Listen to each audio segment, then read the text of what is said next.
Pangdam 9 Udayana, Maijen TNI Maruli Simanjuntak menyerahkan dan meresmikan pompa air hidran di Wantilan Banjar Dinas Asa, Desa Goblek, Kecamatan Banjar. Pembuatan pompa hidran di Desa Goblek merupakan solusi untuk daerah yang mengalami krisis air di Buleleng.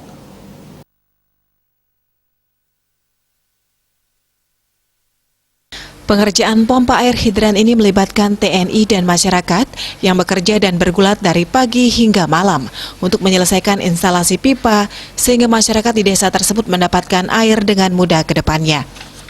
Pengerjaan pompa ini pun begitu sulit karena berada di kawasan hutan dengan ketinggian dinding yang mencapai 80 meter dan lokasinya yang jauh dari pemukiman warga. Pompa hidran yang dibuat ini juga sebagai standar dan tolok ukur dalam melanjutkan program pembuatan di tempat-tempat lainnya. Pembuatan hidran tentunya melalui survei serta pengujian yang teliti dan lebih maksimal termasuk penetapan standarisasinya. Pangdam 9 Udayana Maijen TNI Maruli Simanjuntak mengatakan, di wilayah Provinsi Bali sampai dengan saat ini rencananya ada 24 titik yang akan dibuatkan pompa hidran. Jumlah tersebut kemungkinan akan bertambah karena di beberapa wilayah ingin mengubah pompa solar atau listrik menjadi pompa hidran. Pihaknya sudah merencanakan semua agar pada masa musim kering nanti masyarakat yang memerlukan air bisa mendapatkan air dengan baik. Ada 8 pompa yang dipasang di desa ini.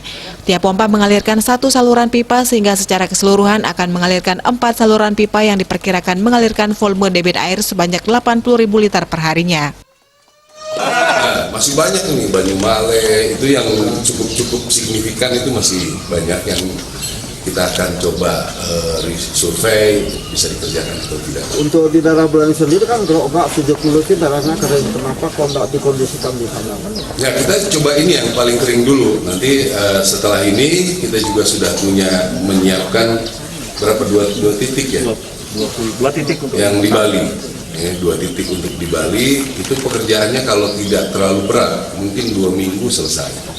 Tapi nanti yang kondisi-kondisi seperti ini ya kemarin sebulan lebih ya, sebulan lebih ya, sebulan hampir 1,5 bulan untuk mengerjakan ini. Masyarakat, TNI, teman-teman dari polisi juga dan juga PUPR, semua kita bekerja bersama. Komang Yuda, Bali TV.